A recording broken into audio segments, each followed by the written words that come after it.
What's up? What's up? We are live and we're doing something a little bit different today. We are talking about how to increase your credit sweep dispute letter results, how to increase your credit scores at the same time, and certain things that you can try when you are done spending your time here with me today.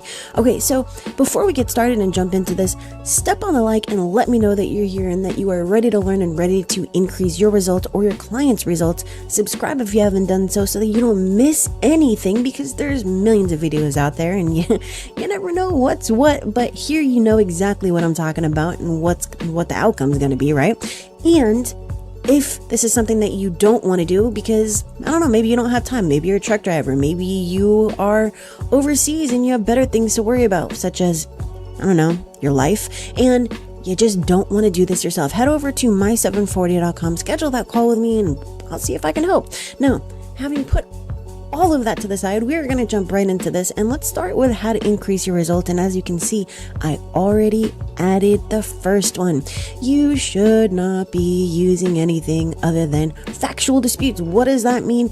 It means you are taking the information directly from the credit report, right? Boop, boop, boop, boop, boop. Just as I show in my 700 videos, you are putting it right over into your dispute letter, and you're not adding anything extra. That's it. That is it. And then you stick it in the mail. It goes over to the credit bureaus and wham, bam, thank you, ma'am. Now you have results, right? Now, as simple as that sounds, it's really not all that simple, because there's obviously a formula to writing your disputes and all of that. But what I'm saying is you should not be using templates. You should not be using online disputes. You should not be calling in your disputes. You should not be claiming to be a victim of identity theft when you're not, okay? So all of those are how to decrease your results, but to increase your results, make sure that you know what an account should look like so that you can obviously remove it, okay?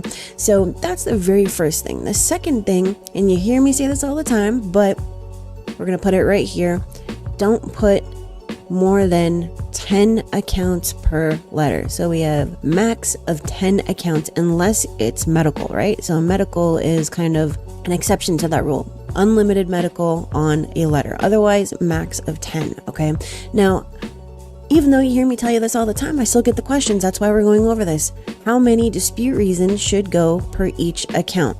So if you have, I don't know, 6 reasons why you can remove an account, you should still only be using 1. So max of 1 reason per account, right?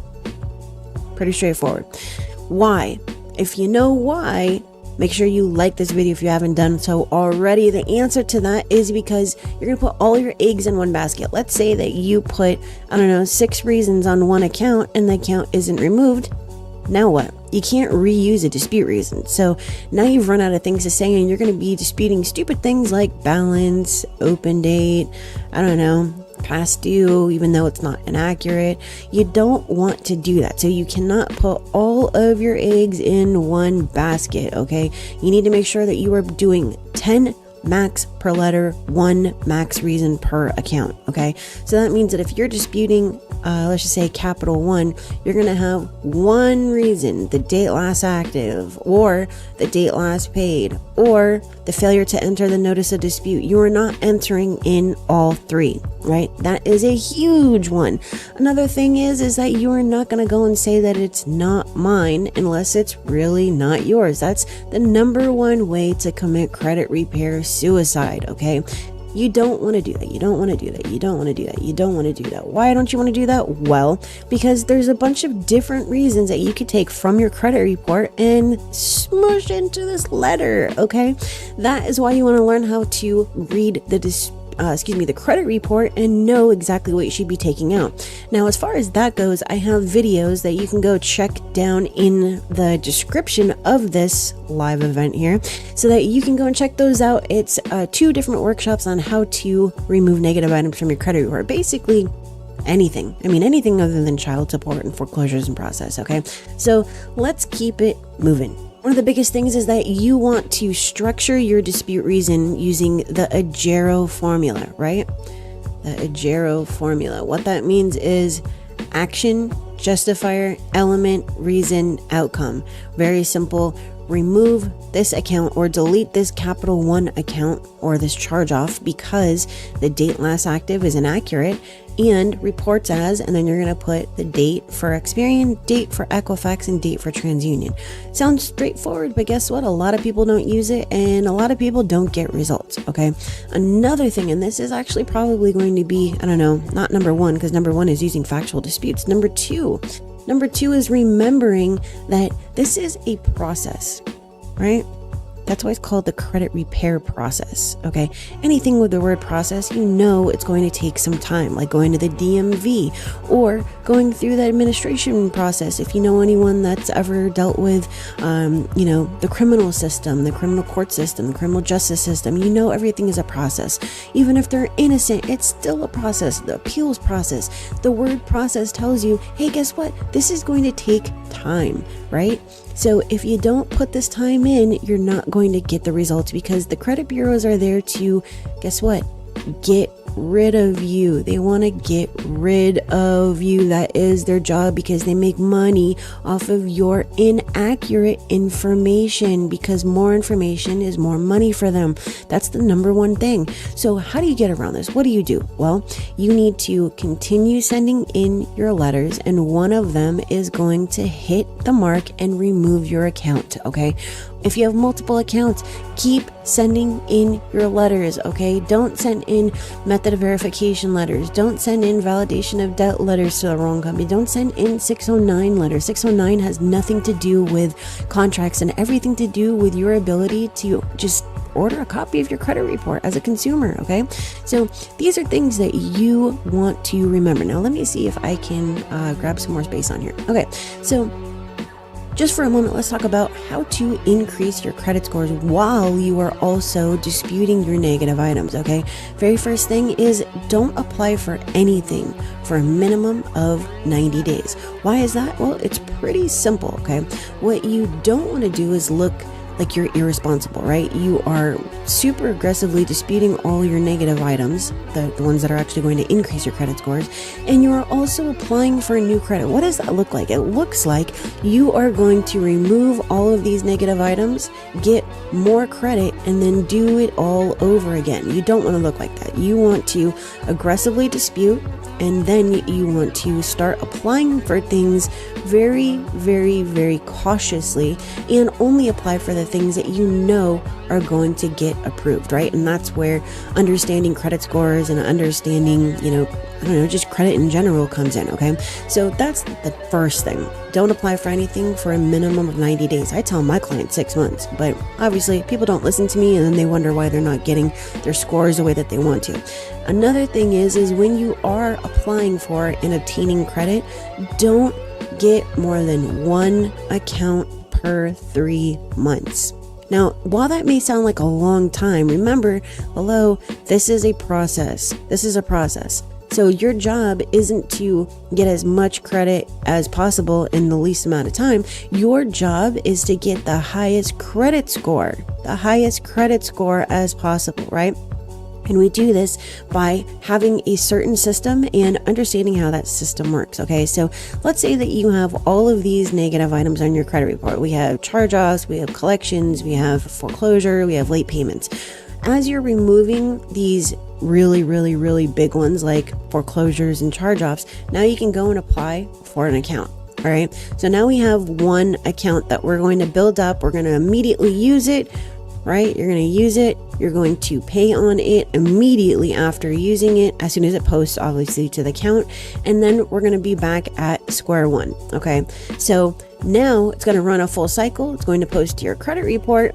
That's how you get it to post as soon as it possibly can, by using it immediately.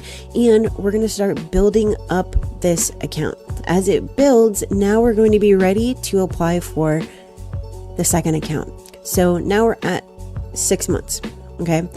Now, the fastest you could do this is 4 months. Okay. So just be very, very, very, very careful. There is a faster way to do this, and I do teach this in my coaching course, but that is not what we're talking about right now. This is very general information on how to increase your results and how to increase your credit scores. Okay. So now you're going to go and you're going to apply for another account. You're building up this one. We apply for a new one, and now we have 2 new accounts, and we're removing more of these negative items, right? So let's just say that we have 2 left. They're kind of the lower ones. We have, I don't know, a really old charge off, and we have a medical account. I don't know why medical would still be on there, but let's just say that it's on there on one bureau, okay? So now we have our 2 new accounts. We have a higher credit score. We have our credit looking obviously better. Now we can go stick an installment loan on there, or maybe even graduate one of our secured accounts. So we go from secured to unsecured. We're just making things a little bit better on here. So we should have somewhere, or it depends on what we deleted, but if we started with like a 500, we should be somewhere in the 600s now. And our goal is to get to a minimum of a 740, right? That's why it's called my740.com. So here's what we're going to do. This is on the what we will try side. So let me see if I can move this over here. Okay, so under what we will try, we're actually going to look at this a little bit backwards. We are going to say that our goal is to get to a 740, right? We're not talking about 800s right now. That's you got to get from the 500s to the 6s to the 7s first, okay? Let's just be realistic about it, okay? So our goal is to get to a 740. That's going to give us the best APR rates for our mortgages, for our loans, so on and so forth, right? Basically everything. Okay, so our goal is a 740 for our scores, and let's just fix this. That's an O. And as we remove all of these accounts, let's say that all the negatives are gone now. Now it's time to rebuild our credit.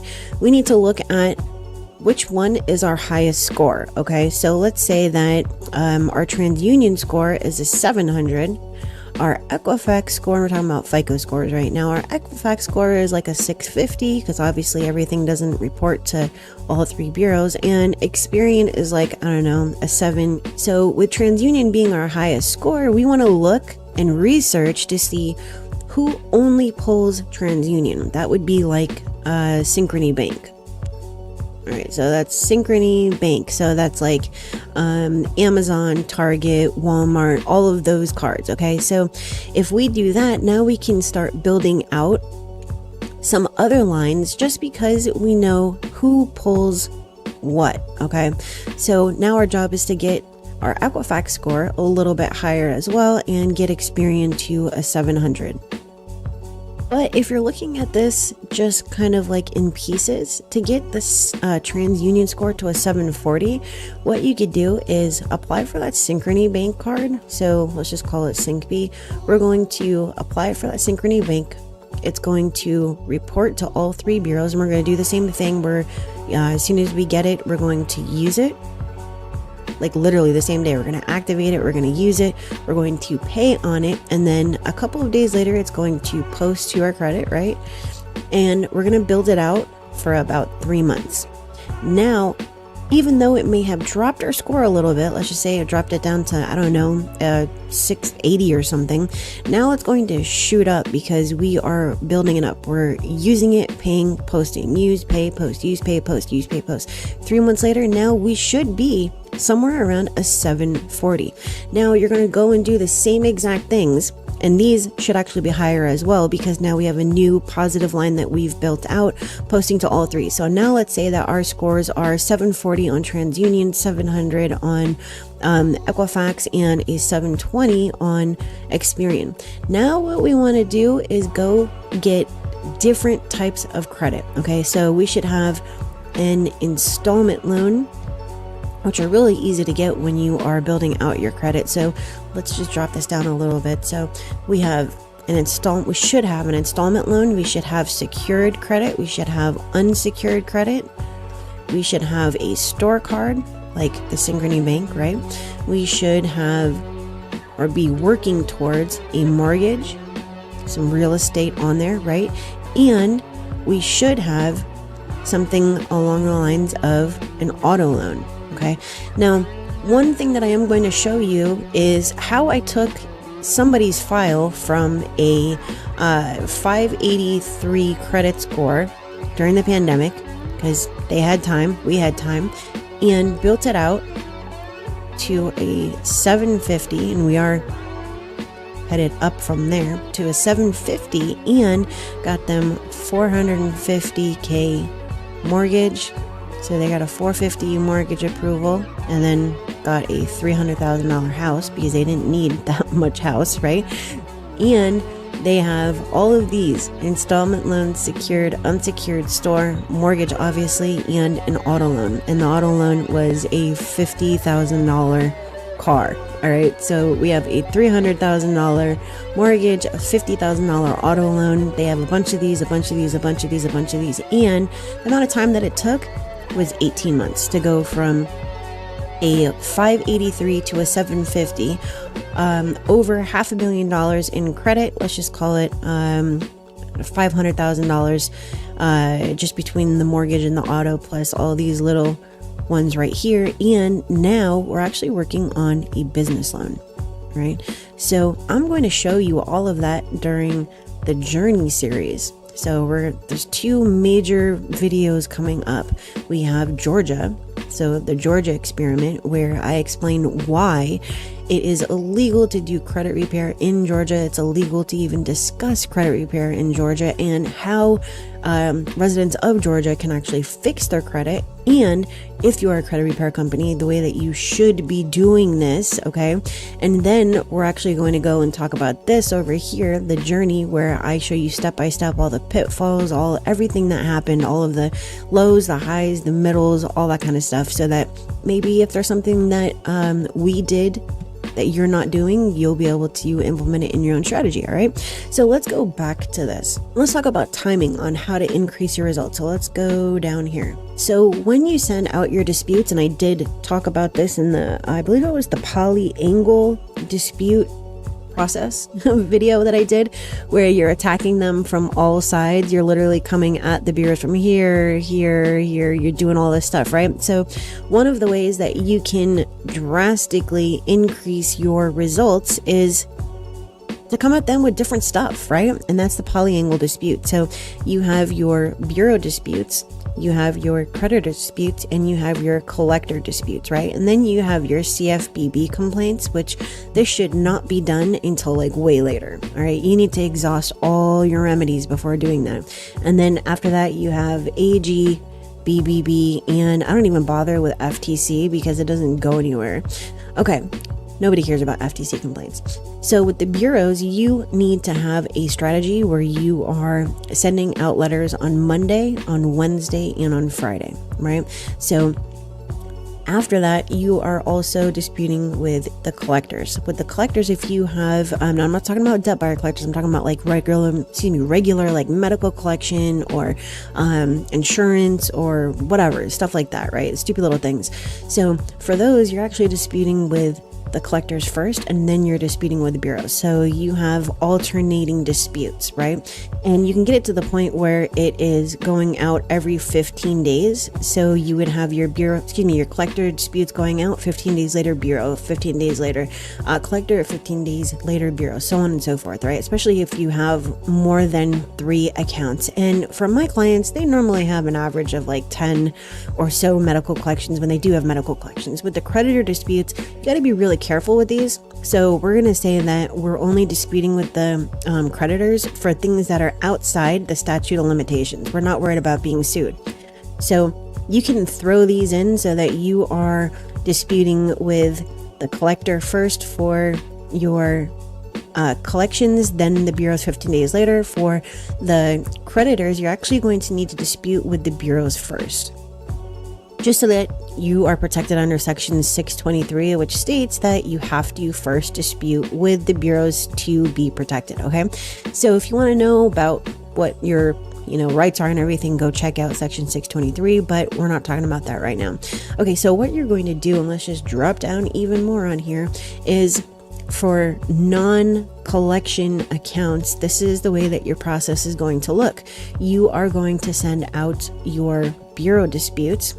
We're going to have Experian go out on Monday. We're going to have TransUnion go out on Wednesday, and we're going to have Equifax go out on Thursday. And remember, we're breaking it up so that we have 10 accounts per letter, right? So if you have multiple letters because you have, crap ton of accounts, then you can actually split this up so that you have Experian 1 go out on Monday, Experian 2 go out on Tuesday, so on and so forth, right? And then the same thing for TransUnion. You can have TransUnion 1 go out on Wednesday and TransUnion 2 go out on Thursday. And then for Equifax, you would do the same thing for Thursday and Friday. Now, if you want to get fancy with it and you actually are really good at organizing, a lot of people aren't, and that's why they come to me. But if you are, then you can be sending out your round 1. So if you're splitting it up into 2 letters, you can have one go out 1 week, one go out on the next week, so that you have letters going to them all throughout the entire month, okay? If you want to know what that looks like, just go grab a calendar, and you're going to need to make sure that you go and put, today is going to be this bureau, and then this is going to be this bureau, and then this is going to be this bureau. You need to map it out, and you need to stick with it, okay, for this to work. Now, when you throw in your collection disputes, you can send them out on the same day that you send out your bureau disputes. It's only the day of the week that matters. I mean like the date. So if we're sending out bureau disputes on the 1st, you are sending out collection disputes on the 15th, okay? I really hope that this makes sense. I don't want to kind of really go into it much deeper than that as far as your polyangle disputes, but this is a really great way to increase your results, because you're basically getting results by becoming annoying, right? And then can you imagine throwing in your complaints about this? Now, let's talk about the CFPB real quick. With the CFPB, like I said, you need to make sure that, if I could spell it correctly, CFPB, Consumer Financial Protection Bureau, you need to make sure that you've exhausted all your remedies. I call it EAR, exhaust all remedies. What does that mean? That means that as a consumer, you've done everything that you needed to. You disputed a minimum of 8 rounds, right? So that's about 9 months? 8 rounds, 9 months. You've disputed all your negative items. You've also disputed with collectors. You've also disputed with creditors. You are now at the point where you have a literal log of violations. The only thing we care about is violations and inaccuracies. And you're maintaining all of this information in some sort of either digital or paper log, where you have the dates that you sent out your letters. So we need dates, we need our letters themselves, we need, letters, we need we need our responses, if any, or lack of responses, right? And they need to be notated on here that you sent out this letter on this date and that there was 0 response, right? We have our dates, our letters, responses, we have our violations, we have our credit reports, and you have a detailed I don't want to call it I guess we can call it detailed journal of your inaccuracies and any changed information. Because think about it. Can you imagine writing a complaint with all that information?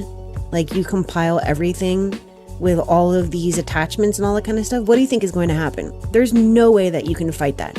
What you don't want to do is go to the CFPB too soon. You don't have any of this stuff, and then now they make it really simple to just be no, the CRA's all right.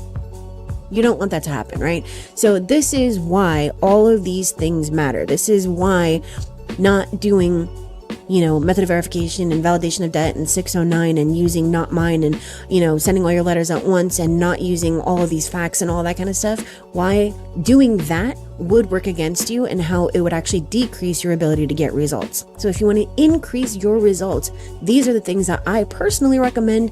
I mean, come on. Go back to July of 2015, and that's when I started my channel. So add the 3 additional 3.5 years that I've been doing it past that, and I think I know what I'm talking about. I've got the numbers that prove it, okay? Just alone in 2020, my deletions were 20,000. 2021, it was 23,000. So yeah, I know what I'm talking about, okay? I get the results. See, men lie, women lie, but numbers don't lie. You remember that song? by what is it, Yo Gotti or something? The men lie, women lie, numbers don't lie. Mine don't lie, and I can prove it, and I can prove it all day in America. Okay, so let's go over to increasing credit scores and talk about that a little bit more. Let me see where I want to go with this. Okay, so first of all, I want to see if I can get rid of this guy right here. This is like super in my way. So if you just excuse me for a moment while I do this, because again, this is live, so I can't like pause this and get rid of it.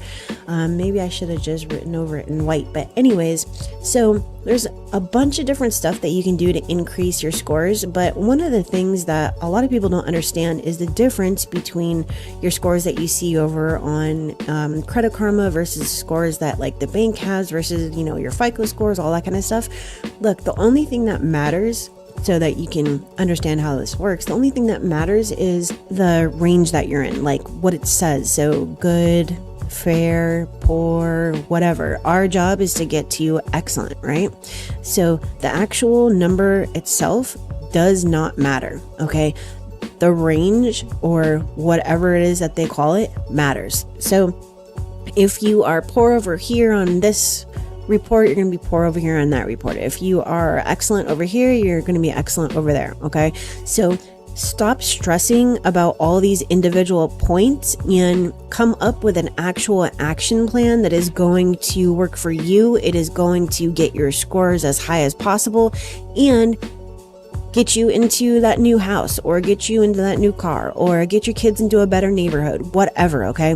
That is all that matters. So what I want for you to do for increasing scores is map out your, and this is, I guess this is more of like a what we can try type of thing. So we're going to put it like in the middle between the two of them. What you can do for your action plan is go and mark down your scores. I have a 700, I have a 701, and I have a 702, just for purposes of this example. Now you're going to go and mark down all of your account types. So I have mortgage, I have installment, and I have secured credit, right? Now you're going to go and look at the things that you don't have yet. I don't have unsecured credit, I don't have an auto loan, and I don't have I don't know, a store card, right? Then go and look at your highest score, go and apply for something that only pulls that, you know, that bureau. So let's just say TransUnion, and then go through that process that we went through up here, where you are using it, paying it, posting it, and that should allow you to, after it kind of like settles, to increase your credit scores, right? Decrease your negative items, because again, we're using all of this stuff that we went through over here, right? And it'll allow you to build out your scores to get to a minimum 740. Okay, so if you feel like I went all over the place, I apologize, but the entire point is to have a plan. That's what this is all about, having a plan, knowing exactly where you're going so that you can get where you need to get to. Okay, so if your score goal is 800, you need to have a plan to get there. If it's a 740, you need to have a plan to get there. If it is a 500, you need to have a plan to get there. Don't come and tell me that you're in the 400s and that your goal is to get to an 800. Nobody. No, your goal is to get to a 500, and then your goal is to go up from there. Okay, so let's be realistic. Okay, remember, this is a process, and there's going to be frustrations during that process, but if you do it the right way and you put the time in and you're patient, you will get there. Okay, so what I want for you to do is go and create your action plan.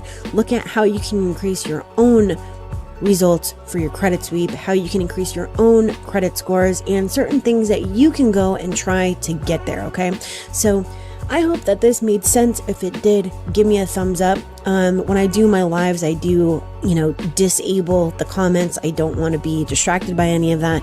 Once this turns into a video, you will be able to comment. So if you're watching the video, make sure to go down and comment and let me know what your specific action plan is. We can talk about it, all right?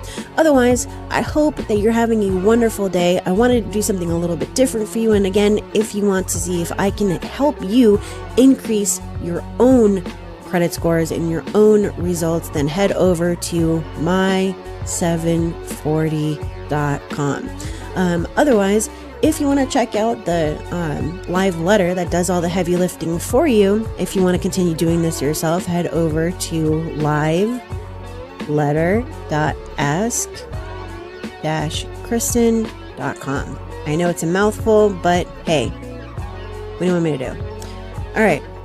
Otherwise, you can check out some free content at hub.my740.com, and I actually have a brand new exclusive community. You can access that link down in the description as well, where you're going to find stuff that I am not posting anywhere else. So I also decrease the pricing just because, the same as I decreased my pricing because of COVID, I also don't think that I should be charging full price for my exclusive community until our economy gets better.